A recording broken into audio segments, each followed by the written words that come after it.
때 강함 되시네. 약할 때 강함 되시네. 나의 보배가 되신 주 나의 모든 것. 주 안에 있는 보물을, 주 안에 있는 보물을 나는 포기할 수 없네. 주 나의 모든 것. 예수 어린 양, 예수 어린 양. 자, 오늘 얘기는 베다니라는 동네에서 일어난 일입니다. 이 베다니는 이 예루살렘 동쪽 2, 3km 지점 여리고로 가는 길에 있는데 자그마한 시골입니다. 이 베다니라는 이름의 뜻은 가난한 곳, 때로는 고통하는 곳, 이름조차도 그런 의미를 담고 있습니다. 그곳에 우리가 유명한 한 가족이 있습니다. 마리아와 마르다, 그리고 그의 오라버니 나사로가 사는 이 가정이 유명한 것은 특별히 이 마리아가 자신의 향유 옥합을 깨뜨려서 예수님의 발에 붓고 자기의 머리털로 씻었던, 닦았던 유명한 그런 사건이 있었습니다. 성경은 이들의 가정의 표현이 뭐냐면 굉장히 예수님이 사랑하시던 가족이고 이들도 예수님을 매우 사랑하시던 가정이에요. 그래서 예수님이 즐겨 신방 가셨던 집이다, 이렇게 생각하면 되겠습니다. 오늘 5절에 보니까 예수께서 본래 마르다와 그 동생과 나사로를 사랑하시더니 그랬습니다. 자, 그런데 문제는 이 나사로가 병이 들었습니다. 그래서 누이들이 사람을 예수님께 보낸 것이죠. 오늘 3절에 보니까 그 누이들이 예수께 사람을 보내어 이르되 주여 보시옵소서, 사랑하시는 자가 병들었나이다 하시니. 이 표현은 직접적으로 오시라는 말은 하지 않았습니다. 그러나 표현 속에 그 의미가 담겨 있죠. 당신의 사랑하시는 자가 병들었습니다. 그 말만 하면 예수님이 당장이라도 달려오실 줄로 생각한 것 같아요. 자, 그런데 예수님의 반응이 의외입니다. 의외. 4절에 보니까 예수께서 들으시고 이르시되 이 병은 죽을 병이 아니다. 하나님의 영광을 위하며 하나님의 아들이 이로 말미암아 영광을 받게 하려 함이라 하시더라 그랬습니다. 이 말은 오신다는 말인지 안 오신다는 말인지 알 길이 없는 말씀이에요. 알쏭달쏭한 말씀입니다.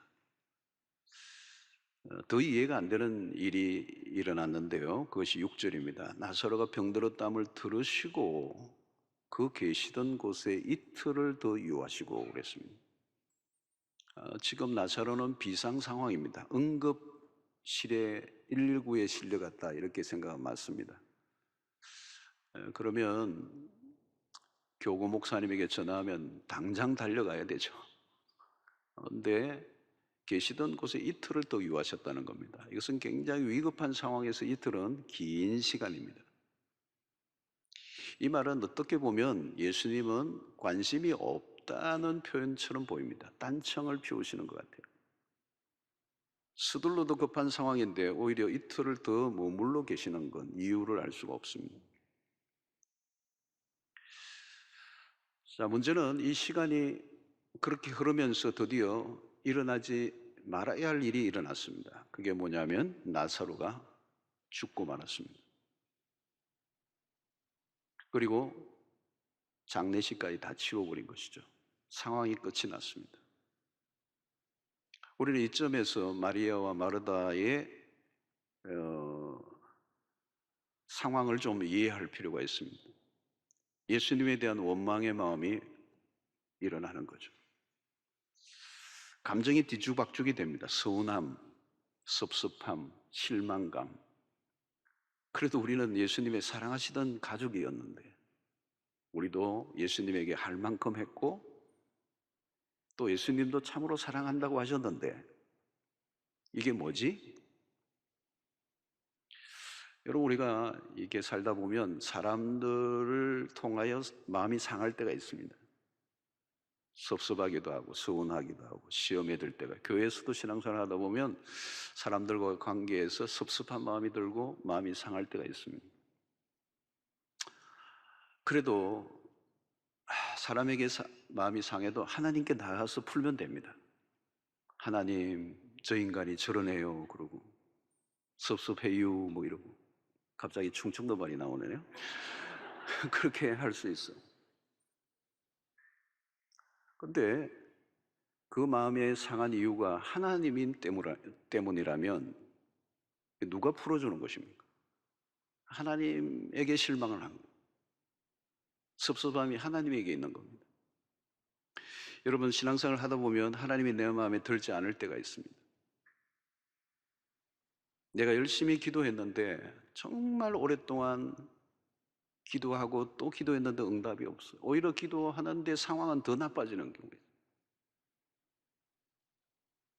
너무 속이 상해가지고 위로라도 받으려고 사랑방에 갔는데 또 그날따라 다 기도 응답받은 얘기를 하고 있어요. 막 축하는 해주는데 속은 쓰려. 내가 기도를 해도 내가 더 많이 했고 봉사를 해도 내가 더 많이 한 것 같은데, 기도할수록 내가 기도하는 것과는 거리가 먼 쪽으로 진행될 때가 있습니다. 그때 우리는 믿는다는 것의 의미가 뭔가 회의가 들죠. 하나님께 실망하는 겁니다. 마리아와 마르다는 지금 오라비의 죽음으로 망연자실하는 겁니다. 마음이 굉장히 상한 것입니다. 이것은 깊은 실망이죠. 우리가 종종 경험하는 경험이라고 할 수 있습니다. 하나님, 내가 힘들고 이렇게 외롭고 어려운데 당신은 어디 계십니까? Where are you? 당신은 어디 계시죠? 아니, 나를 알기나 하십니까? 내가 겪고 있는 고통과 하나님은 등을 돌리고 있는 것처럼 보일 때가 있다는 겁니다. 여러분, 이것은 성경 안에서 우리가 자주 발견되는 스토리입니다. 우리에게만 있는 게 아니고 성경 속에 있는 인물들. 유명한 것은 하박국서죠, 여러분. 하박국 선지자입니다. 근데 도대체 이해가 안 돼. 하나님 왜 이러시는 겁니까? 하나님, 당신 살아계신 겁니까? 하나님의 당신의 공의가 살아계신다면 도대체 이 세상 꼬라지가 왜 이렇습니까? 왜 악인이 저렇게 형통하며 의인이 저렇게 고난을 받습니까? 당신은 어디 계십니까? 하나님의 부재에 대해서 의문을 품는. 욥기서도 여러분 마찬가지입니다. 대서사신 욥기서에도 욥의 고난에 하나님은 침묵하세요. 여러분, 욥이 당한 고통은 정말 만신창이가 되었습니다. 그런데 하나님은 불러도 대답 없는 이름이에요. 여러분, 시편의 많은 시인들의, 우리가 보면 시인들의 고백이 이거예요. 부르짖어도 응답을 하지 않는 하나님. 자, 그때도 우리는 더 이상 기도하고 싶지 않죠. 그리고 상황은 내가 원하는 것과 전혀 반대 방향으로 흘러갈 때 다 소용없어. 여러분, 이 요한복음 오늘 11장을 우리가 읽었는데요, 바로 앞부분이 몇 장입니까? 굉장히 어려운데 10장입니다. 10장에 뭐가 나오죠, 여러분? 예수님이 나오십니다. 예수님이 어떤 분이시죠? 선한 목자로 나오십니다. 나는 선한 목자라.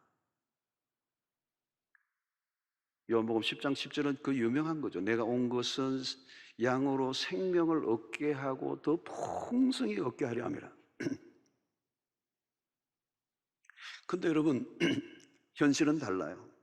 하나님이 그렇게 우리의 선한 목자이고 우리를 더 풍성한 삶으로 약속하셨지만 현실은 아니라는, 신앙과 현실의 갭이 너무 큰 거예요. 그래서 교회를 다니고 헌금도 하고 봉사도 하고 내가 나름대로 모든 수고를 다 했는데 난 지금 뭐지? 나에게 돌아온 것은 아무것도 없어. 내가 기대하는 것과 전혀 다른, 아니, 내 고통과 어려움에 등을 돌리고 계시는 하나님, 나의 삶에 전혀 관심을 갖지 않는 그 하나님이 야속하게 보이는 거예요. 그래서 우리의 신앙이 그때 딜레마에 빠지는 겁니다. 내가 생각하는 대로 돌아가지 않을 때 주님의 사랑이 느껴지지 않습니다. 여러분, 신앙에서 가장 큰 위기가 언젠가 하면 하나님에 대한 실망이에요. 여러분, 이럴 때는 어떻게 해야 되죠? 여러분, 하나님에게 대한 실망이 일어나는 거예요. 하나님 그분에 대한 실망이 일어나요. 그럼 우리가 어떻게 해야 되죠? 필립 얀시, 우리 기독교 이 내에 아주 작가로서 유명한 이 필립 얀시가 그런 책을 썼습니다. 하나님, 당신께 실망했습니다. 그분은 이 책에서 이렇게 얘기합니다. 하나님에 대해 전혀 실망하지 않는 사람이 있다면 그는 분명 무신론자라고 생각한다. 무신론자는 하나님에게 아무것도 기대하지 않기 때문에 실망할 것도 없고 하나님으로부터 받을 것도 없다. 실망하고 있다는 것은, 하나님에게 실망하고 있다는 것은 하나님을 믿고 있는 것입니다. 하나님이 느껴지지 않을 때 우리가 할 수 있는 일은 아무것도 없어요. 그냥 그대로 실망하며 보내기. 유명한 한 신학자가 자신의 삶이 너무도 처절하고 힘든 삶을 살아가는데 그 두꺼운 책에서 그분이 하는 얘기는 뭐냐면 답이 없는 채로 살아가기. 신앙이 거창한 게 아니라는 거죠. 여러분, 신앙생활을 해보면 언제나 뜨거운 것이 아닙니다. 언제나 하나님의 임재 속에 살아가는 건 아니에요. 오늘 찬양팀이 세상 끝날까지 함께 하리라. 너무 멋있는 찬양이죠. 우리의 기도가 언제나 응답되는 것은 아닙니다. 하나님은 우리의 기도를 들으십니다. 그건 성경의 약속이고 실제로 일어나죠. 그러나 구해도 얻지 못할 때가 있어요. 그래서 하나님에 대한 실망이 한 번, 두 번 쌓이면서 신앙은 조금씩 흔들려 갑니다. 실망이 쌓이면 신앙에 갈등이 오는 것이죠. 여러분, 우리의 신앙은 그런 면에서 하루아침에 깊어져 가는 것은 아닙니다. 실망과 하나님의 응답과 하나님의 무응답 사이를 오고 가는 것. 신앙이 오르락 내리락 하는 것. 마치 롤러코스터를 타는 것 같습니다. 저는 아주 오래전에 롤러코스터를 한번 딱 타봤는데 타고 난 이후에 저의 결심은 다시는 안 탄다. 돈 주면 탈까 모를까. 그래서 돈 주고는 안 탄다. 자, 여러분, 롤러코스터를 타면 내려도 가지만 내려만 가지 않아요. 다시 올라가는 데가 있어요. 와, 다시 또 내려가고. 여러분, 내려가는 힘이 강할수록 그것이 올라가는 힘을 만들어내요. 우리의 인생이 그렇듯이 우리의 신앙도 올라가고 내려가고 올라가고 내려가고 올라가고 내려가고. 하나님은 우리가 부르기만 하면 금방 나타나 주인님 제가 여기 있습니다가 아니라는 것입니다. 내가 기도하는 대로 다 응답이 된다면 내가 하나님이죠. 내가 하나님이 되어 있는 겁니다. 하나님은 내가 시키는 대로 따라하는 종이 될 수밖에 없는 거예요. 하나님은 우리가 구하는 대로 응답해 주시지 않습니다. 우리의 마음대로 안 되는 것을 경험하게 하십니다. 하나님께 실망하고 절망하는 것은 신앙의 과정에 매우 자연스러운 경험입니다. 주님께서 우리의 문제를 즉각적으로 해 주실 때도 있죠. 그러나 그렇게 되지 않을 때가 많아요. 그래서 우리는 혼란스러워하는 것입니다. 신앙의 여정에는 처음에는 뜨거워요. 믿음으로 모든 것을 다 할 것 같이 여겨집니다. 기대감이 넘칩니다. 기적을 맛보기도 합니다. 그게 사실이에요. 그러다 보면 우리의 신앙생활에 어떤 공식이 만들어지죠. 기도하면 된다, 모든 것은 믿으면 이루어진다라고 하는 하나님에 대한 자기만의 고정관념이 생기기 시작하거든요. 그런데 어느 순간 그것이 깨어지기 시작하는 겁니다. 내 생각과 기대대로 돌아가지 않는 순간, 우리의 신앙의 어떤 틀과 고정된 공식이 깨어지는 순간을 경험하게 될 때가 있습니다. 그때 하나님이 마음에 안 들죠. 하나님에 대한 오해가 생깁니다. 근데 분명한 것은 이런 과정을 통과해야 한다는 거예요. 내 생각대로 내 기도대로 안 되는 것을 경험해야 된다. 내가 믿고 따르던 하나님의 부재를 경험하기도 해야 한다는 거예요. 여러분, 하나님은 당신의 모습을 숨기신 적이 참 많습니다. 아브라함에게 아들을 약속하셨지만 하나님은 어느 순간 보이지 않아요. 그리고 아브라함과 아내 사례는 점점 나이가 들어가는 거예요. 현실은 점점 멀어져 가는, 꿈은 멀어져 가네. 아브라함은 하나님의 임재를 느낄 수 없었어요. 기다리는데 지쳐버렸습니다. 현실과 신앙의 갭이 너무 크기 때문에 자기가 스스로 대안을 찾습니다. 그게 아내 사레의 몸종 하갈을 통한 이스마엘을 낳게 되는 일입니다. 그 후에도 하나님은 오랫동안 아브라함에게 당신의 얼굴을 나타내 보이지 않아요. 그에 대한 공백이 생기는 겁니다. 왜 하나님은 즉각적으로 응답해 주지 않을까? 왜 그렇게 애를 태우며 응답을 하실까? 우리는 거기서 아브라함의 믿음이 하루아침에 만들어진 것이 아니라는 것을 발견하게 됩니다. 하나님은 의도적으로 공백을 만드실 때가 있습니다. 주님은 마리아와 마르다의 마음이 무너지고 절망하는 것을 모르실 리가 없어요. 주님은 종종 우리가 가는 길을 멈추게 하실 때가 있습니다. 코로나19는 우리의 삶을 멈추게 만들었습니다. 아무것도 할 수 없는 이런 시간들 앞에 우리는 질문이 쌓입니다. 하나님, 왜 우리에게 이런 일들을 허락하셨습니까? 하나님은 이런 일들을 막으실 수는 없었습니까? 여러분, 바로 이런 공백의 시간에 우리의 신앙이 만들어져 가는 거예요. 우리의 신앙의 열정이 식은 다음 내 생각대로 돌아가지 않는, 기도가 응답되지 않는 그 자리에서 나는 그럼에도 불구하고 기도의 자리에 앉아 있을 수 있는가? 내려가고 있을 때가 또 있지만 오르게 될 순간을 잠잠히 기다리고 있는가? 위기의 순간에 나는 어떤 반응을 보이고 있는가를 나 자신을 돌아봐야 하는 것입니다. 우리는 앞부분에서 주님은 선한 목자라고 그래서 우리의 삶에 전체적으로 바라보고 계시는 분이에요. 그러나 이것이 우리에게는 와닿지 않을 때가 있습니다. 하나님의 존재는 믿지만 하나님의 사랑이 구체적으로 내 삶에 느껴지지 않을 때가 많은 것입니다. 그래서 하나님의 무응답에 지칩니다. 하나님의 사랑이 떠나버린 것일까? 그렇지 않다는 것입니다. 하나님이 사랑하시지 않는 것이 아니고 그 사랑이 연기되고 있을 뿐이다. 오늘 이 본문 속에서 우리가 보여주는 것은 딜레이 되고 있다는 거예요. Delay of love.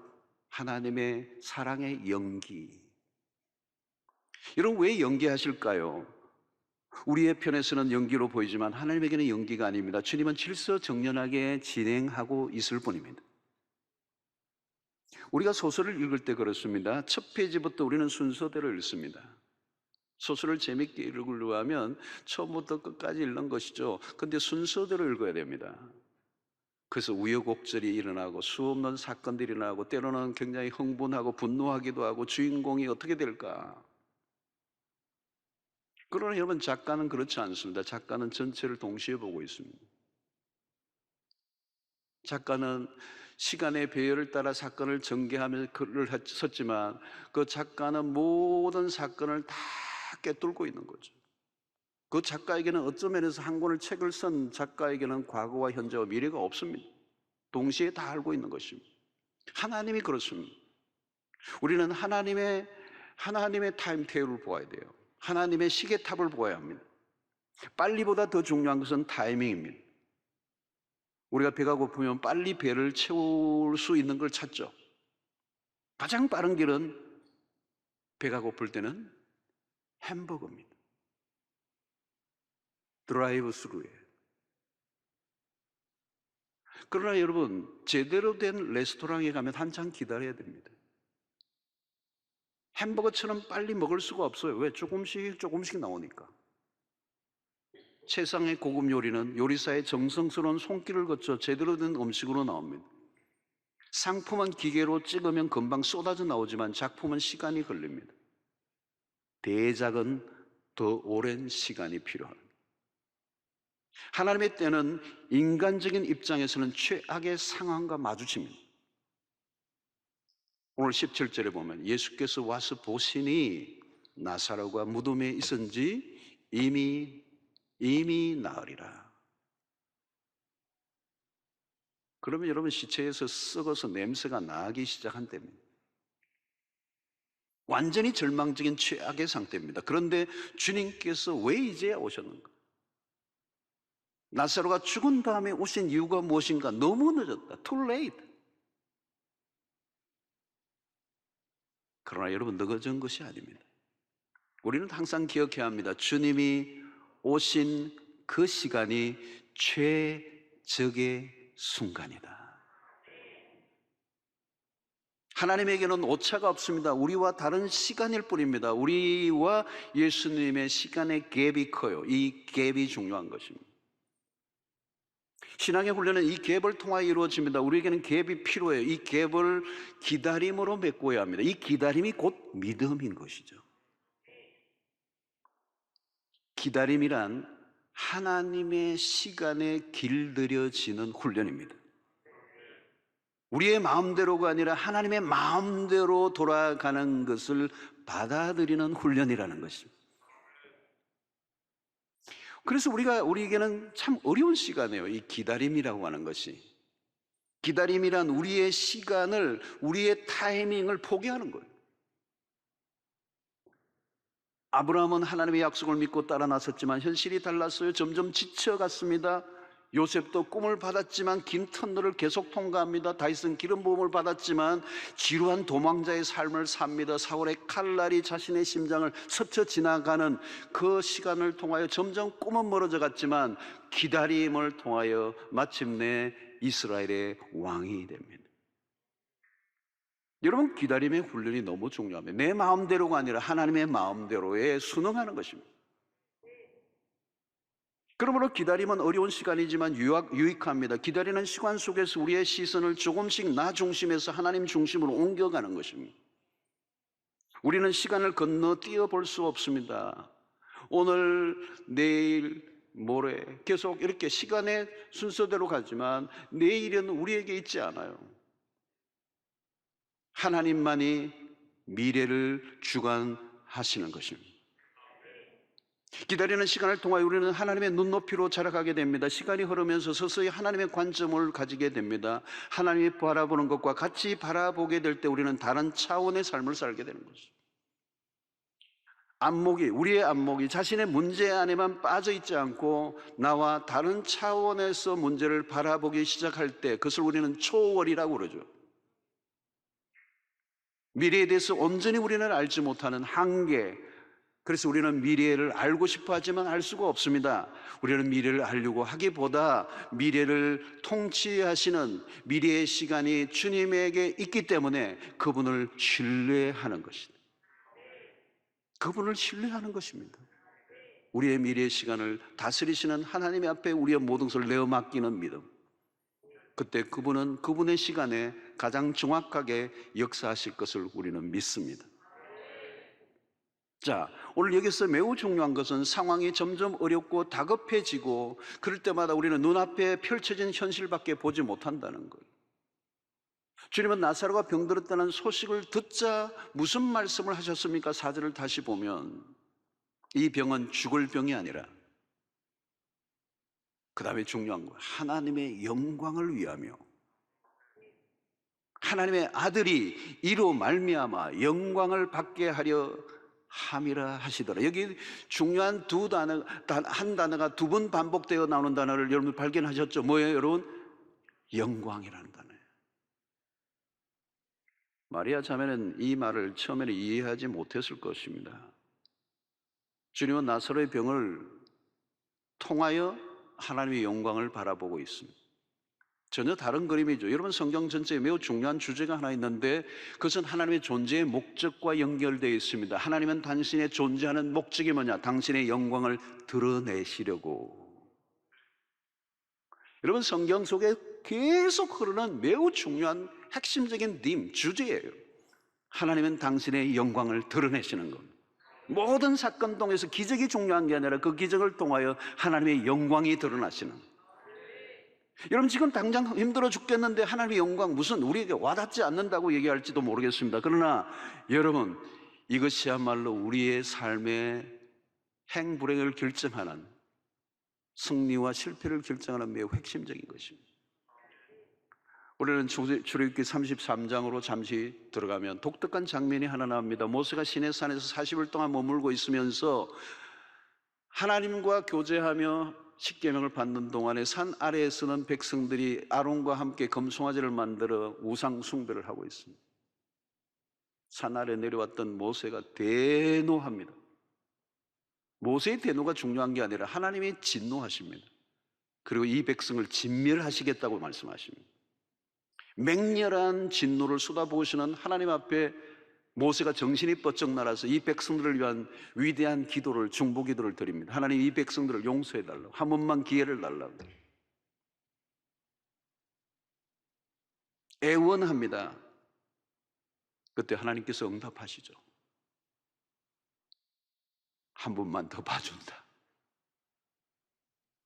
근데 여러분 모세의 기도가 응답이 됐어. 근데 모세가 응답 만족하지 않습니다. 그 기도가 한 발짝 더 나가요. 그 기도가 33장 출애굽기 33장 18절입니다. 모세가 이르되 원하건대 주의 영광을 내게 보이소서 그래요. 모세가 지금 목을 메고 매달리는 것이 있는데 그것이 하나님의 영광을 보여달라는 거예요. 모세의 최종적인 기도는 하나님의 영광이었습니다. 그것보다 더 위에 있는 것은 아무것도 없어요. 하나님의 영광을 내가 보기만 한다면 나는 다른 소원 아무것도 없습니다. 그렇습니다, 여러분. 그 영광을 우리가 볼 수 있다면 우리가 이 땅 가운데 경험하고 소원하는 모든 것들이 다 있다 할지라도 그 영광의 광채 앞에서는 비교할 수 없는 겁니다. 그 빛의, 그 영광의 찬란함에 견줄 수 있는 게 없다는 거예요. 얼마 전에 동해안에 산불이 나서 엄청난 산야를 태워버렸습니다. 아무리 끌려고 해도 계속 번져가 피해가 이번에 참 컸습니다. 그런데 며칠 후에 그 산불이 끊임없이 그냥 불을 끌려고 수많은 사람들이 수많은 도구들을 헬기를 동원하고 수 없는 사람들이 동원해도 그 불길이 잡히지 않은데 그 며칠 후에 비가 한번 쏟아지니까 단번에 끝이 났어요. 여러분 우리는 인간이 어둠을 밝히려고 애를 많이 쓰죠. 그런데 아침에 태양이 떠오르면 단 한 번에 그 태양이 떠오름으로 모든 어두움을 한순간에 사라지게 만드는.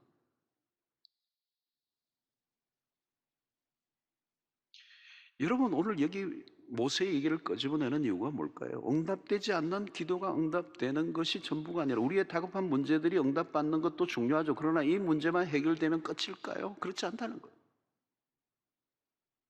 모세도 광야를 지나면 수없이 하나님 앞에 기도했지만 그가 원하는 마지막 기도는 주의 영광을 보는 것입니다.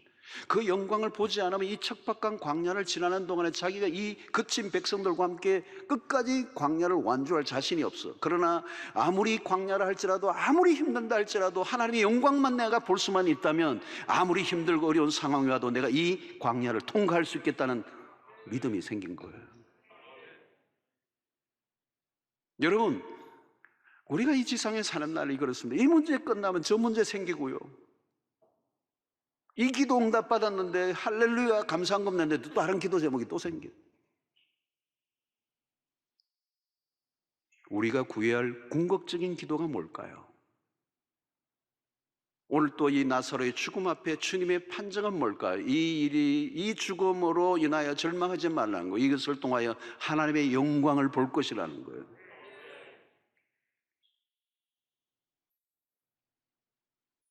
오늘 우리는 이 땅 가운데 끊임없는 사건, 사고, 불행의 일들이 수없이 교차되어 일어나고 있습니다. 기도하고 응답받아도 또 다른 기도의 제목이 줄을 서 있어요.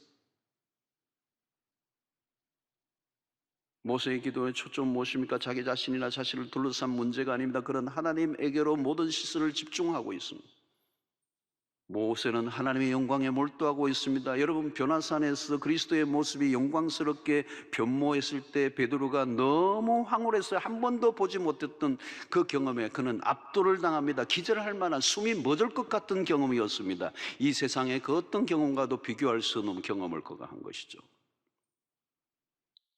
로마서 8장 18절에 현재의 고난은 장차 우리에게 나타날 영광과 비교할 수 없도다.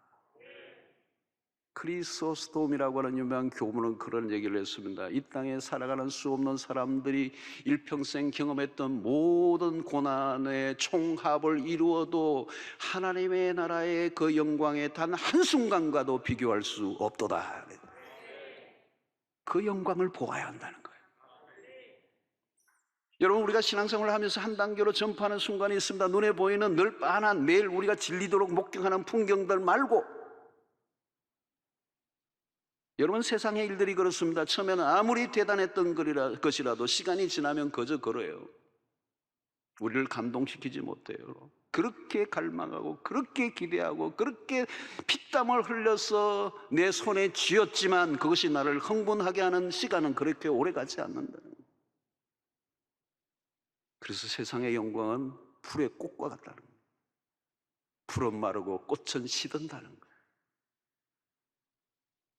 풀은 마르고 꽃은 시든다.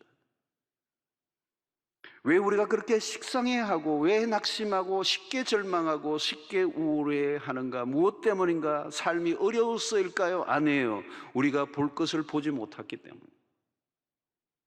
코로나 팬데믹을 보내면서 하나님이 우리에게 주시는 메시지는 무엇입니까?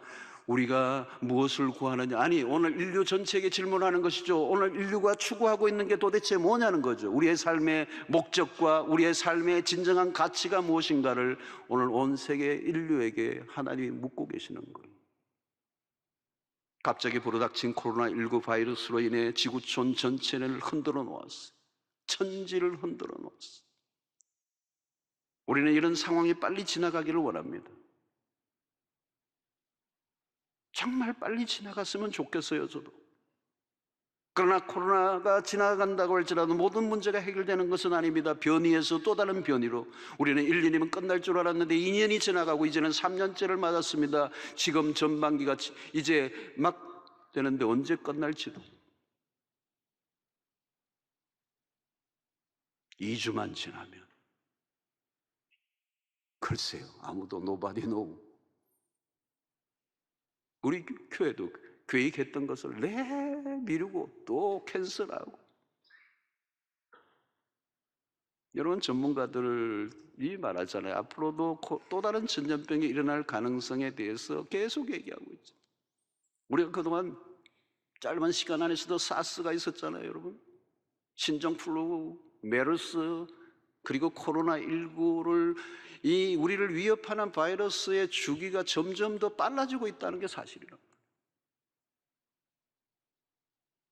오미크론도 지금 또 변이가 또 생겼죠. 물론 좀 약하다고 하기는 하지만, 여러분, 우리가 전혀 예상하지 않은 재앙들이 지구촌에 언제든지 들이닥칠 수가 있습니다. 우리가 사는 세상은 천국이 아니라는 것이 확실해요. 하나님의 나라는 아직 임하지 않았습니다. 얼마 전 동해안에서 산불이 일어났을 때 그랬습니다. 불을 끈다고 껐는데 불씨가 남아있는 거예요. 어디 있습니까? 불씨가 있으니까 그냥 바람이 부니까 또 일어나는 거예요. 우리의 삶이 그런 것 같아요. 끊는 것 같아요. 발로 다 밟고 끊는데 또 문제가 일어나는 거예요. 여러분, 당장에 불을 끄는 방식으로 우리의 기도를 이해해서는 안 돼요.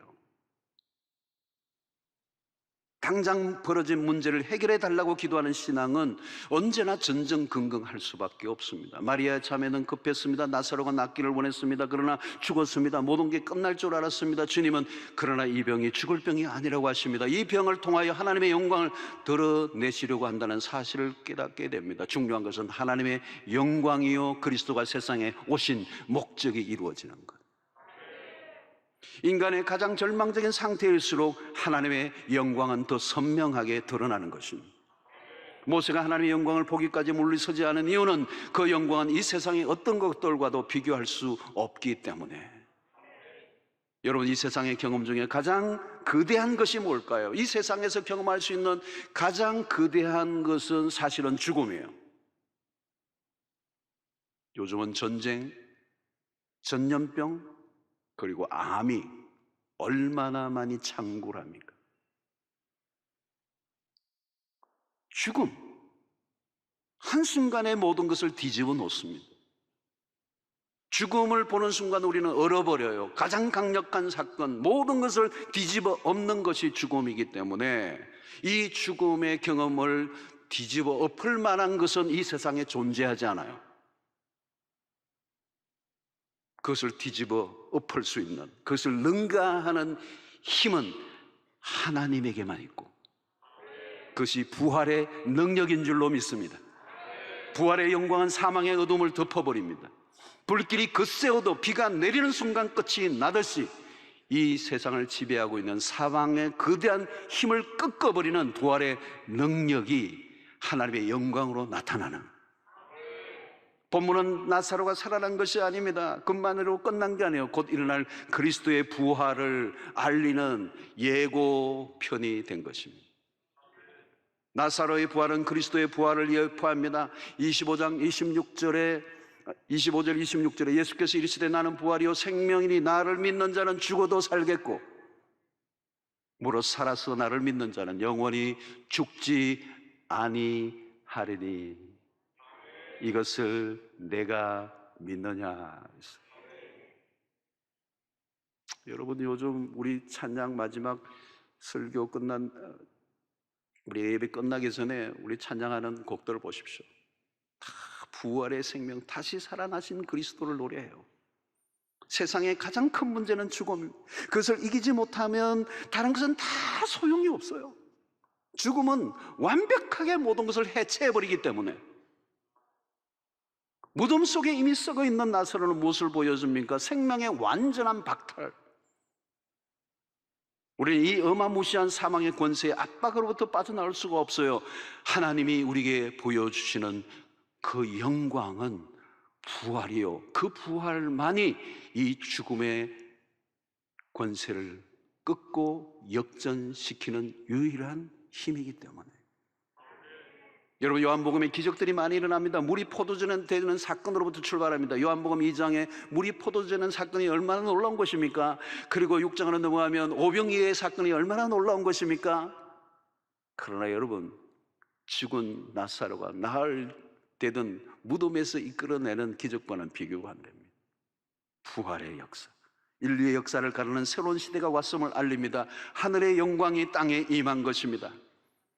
사랑하는 성도 여러분, 오늘 우리는 이 사건을 통하여 마리아 자매의 기다림, 애타는 기다림, 하나님에 대한 실망으로 시작이 되었지만 하나님은 당신의 시간 속에 당신의 타이밍을 통하여 우리의 상상을 넘어선 놀라운 부활의 영광을 준비하고 계셨던 것입니다.